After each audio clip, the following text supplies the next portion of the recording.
بسم اللہ الرحمن الرحیم۔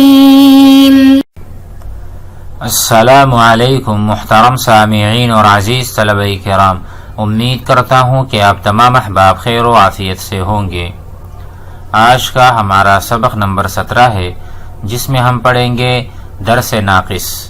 ناقص وہ فعل کہلاتا ہے جس کے آخر میں یعنی لام کلمے کی جگہ حرف علت ہو، واو یا الف۔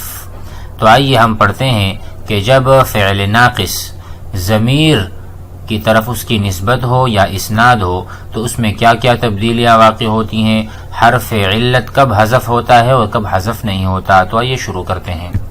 بسم اللہ الرحمن الرحیم۔ الناقص۔ الامثلہ: خشیت خشو،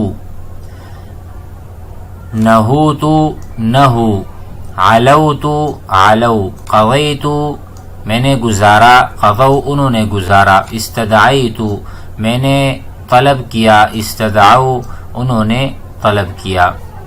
یہاں پر دیکھیے گا خشیہ یخشا، خشیہ یہ فعل ناقص ہے، ناقص یائی، کیونکہ آخر میں یا ہے، شین کے بعد یا ہے۔ جب ہم اس کی نسبت کرتے ہیں یا اسناد کرتے ہیں فاعل، ضمیر فاعل کی طرف، جو کہ یہاں پر تو ہے، خشیتو میں گھبرایا، ٹھیک ہے۔ تو یہاں پر آپ دیکھیں یا اپنی جگہ پر برقرار ہے، حذف نہیں ہوتا۔ یہاں پر دیکھیں، یہاں پر یہ اصل میں تھا خشیو، خشیہ خشیہ خشیو، جمع مذکر غائب کا صیغہ ہے۔ تو یہاں پر چونکہ آپ نے پڑھا ہے تعلیل ہو، کس طرح سے اعلال ہوا کہ ہم نے یا والی حرکت کو شین کو دیا، کیونکہ ہم نے کہا تھا حرف علت کے اوپر حرکت کا ہونا یہ ثقیل ہے، بھاری ہے، اور حرف علت حرکت کا متحمل نہیں۔ تو ہم نے یا کے اوپر جو ضمہ تھا وہ شین کو دے دیا، جو کہ حرف صحیح ہے۔ تو اب یہاں پر یا اور واو دونوں حرف علت ہیں اور ساکن ہیں، تو ہم نے پہلے والا جو یا ہے ساکن، حرف علت ساکن، اس کو حذف کر دیا، تو یہ بنا خشو۔ اسی طرح یہ ہے نہوتو، اصل میں ہے نہوا، بالکل صحیح ہے، ناقص واوی ہے۔ یہاں پر نہو، ٹھیک ہے، نہو دو واو۔ تو اسی طرح ایک واو کا جو ضمہ تھا وہ ما قبل ہا کو دے دیا، تو دو واو یہاں پر جمع ہو گئے، جو پہلا ساکن دوسرا بھی ساکن، پہلے کو ہم نے حذف کیا تو یہ ہو گیا نہو۔ اسی طرح جتنی بھی آپ کو مثالیں نظر آ رہی ہیں، دیکھو الرجال یدعون، کیونکہ ینصرون یہاں پہلے بھی ایک واو ہے، لیکن ایک واو جس کی حرکت کو ہم نے عین کی طرف لوٹا دیا یا منتقل کر دیا، تو یہاں پر دو واو جمع ہو گئے، پہلا بھی ساکن دوسرا، تو ہم نے پہلے واو کو حذف کر دیا، یدعون ہو گیا، ٹھیک ہے۔ اسی طرح تمام مثالوں پر آپ غور کریں گے تو آپ کو یہ نظر آ جائیں گی۔ بحث پڑھتے ہیں اور قواعد سے سمجھتے ہیں۔ البحث سبق لکا، پہلے بھی گزرا ہے، فی دروس الابتدائیتی، پہلی جلد میں، ٹھیک ہے۔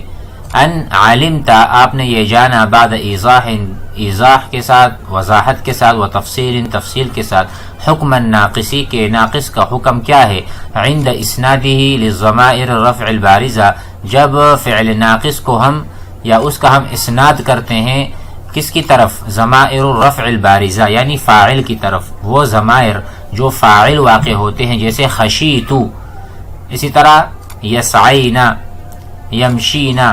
وَإِذَا دَرَسْتَ الْأَمْثِلَ السَّابِقَةَ، جب آپ ان تمام مثالوں پر غور کریں گے، بِإِنْعَامٍ یا بِإِمْعَانٍ، یہ کیا ہے، امعان، انعام نہیں، امعان سے مراد ہے یعنی آپ دقت کے ساتھ اور باریکی کے ساتھ جب آپ دیکھیں گے، اور نظر، امعان نظر کے ساتھ، عاد الی ذاکرتک، تو آپ کے جو خیال ہے یا آپ کی جو فکر ہے اس کی طرف وہ والی باتیں ساری لوٹ آئیں گی، ما یبین لک فیما یلی، جو اس قواعد میں ہم بیان کرنے والے ہیں۔ قاعدہ دیکھیے گا، اذا کان الناقص، جب کبھی ناقص یائی ہو، یا واوی ہو، یعنی آخر میں یا ہو یا تیسرا حرف واو ہو، اکان ماضیا، چاہے وہ ماضی کا صیغہ ہو یا مضارع کا، وہ اسند الی غیر الواوی، جب اس کا اسناد کیا جائے واو کے علاوہ اور یا مخاطبہ کے علاوہ، تو لا يحدث فیہ التغییر، جس کو ہم نے خشیتو اور خشوع سے سمجھ لیا. ٹھیک ہے.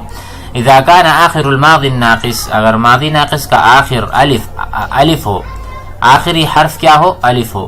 واسند الى غیر الواوی، اور اس کا اسناد واو کے علاوہ باقی کی طرف کی جائے، یعنی تا کی طرف یا نون کی طرف.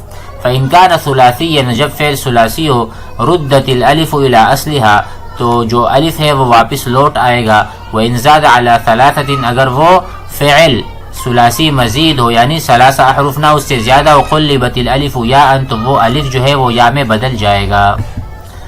قاعدہ ثالثہ، اذا اتصلت تاء التانیث بالماضی الناقص، تائے تانیث جب فعل ماضی ناقص کے ساتھ اتصال ہو جائے، الذي آخرہ الف حذفت الف، تو اس کا الف حذف. مثال کے طور پر یہ والی مثال آپ دیکھیں، سمت اصل میں کیا ہے؟ سما، سماوا، سماوت. سماوت میں آپ نے دیکھا واو متحرک ما قبلہ مفتوح، یہ ہو گیا سمات، پھر ہو گیا سمت. تو یہاں پر الف حذف ہو گیا، یہی بتا رہے ہیں. الذي آخر الف، جس کا آخر میں الف ہو وہ حذف ہو جائے گا. القاعدہ، اذا اسند الناقص ماضیا او مضارعا، فعل ناقص جب اس کی اسناد ہو ماضی ہو صیغہ یا مضارع کا ہو، الى واو الجماعتی، واو الجماع واو الفاعل کسے کہتے ہیں، یعنی جو خشوع میں آپ واو دیکھ رہے ہیں. او مضارعا الى یاء المخاطبتی، یا صیغۃ المضارع جب اس کی نسبت ہو جائے مخاطب کی طرف، تو اس صورت میں حذف حرف العلت، حرف علت حذف ہو جائے گا. وبقیت الفتحۃ، فتحہ باقی رہے گا، قبل الواو والیاء، واو اور یا سے پہلے. اذا كان المحذوف الفا، اگر محذوف شدہ حرف الف ہو، وضم ما قبل واو الجماعتی، اور واو جماعت سے پہلے ہم ضمہ ضرور دیں گے تاکہ وہ دلالت کرے واو کے حذف ہونے پر. وکسر ما قبل یاء المخاطبتی، اور جب ہم یاء مخاطب سے پہلے تو حرف پر کسرہ ضرور لائیں گے. اذا لم يكن الفا، اگر وہ الف نہیں ہوگا. المضارع الناقص، صیغۃ المضارع ناقص کا، الذي آخر الف، جس کا اخیر میں الف ہو. اذا اسند الى الف الاثنین، اس سے مراد کیا ہے؟ یسعى، یسعى، یسعیانی. اگر الف اثنین کی طرف لوٹائیں، او نون النسوتی قلبت الف یا ان، تو الف سے یا بن جائے گا، جیسے یسعین، ہن یسعین، البنات یسعین. تو یہاں پر اصل میں تھا یسعى، الف تھا، تو وہ جب ہم نے نسبت کی تثنیہ کی طرف یعنی یسعیانی، تو یہ ہما یسعیانی وہن یسعین، یہ دونوں اس کی مثالیں اوپر گزر چکی ہیں، تو اس کو ہم الف کو یا بنا دیں گے.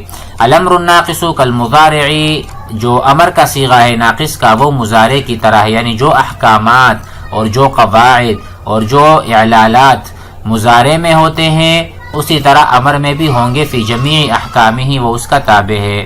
امید ہے کہ سبق سمجھ میں آ گیا ہوگا. مثالوں پر دوبارہ غور کیجئے گا اور آئندہ جو مشقیں آ رہی ہیں اس کو بھی حل کریے. جزاکم اللہ خیر، والسلام علیکم.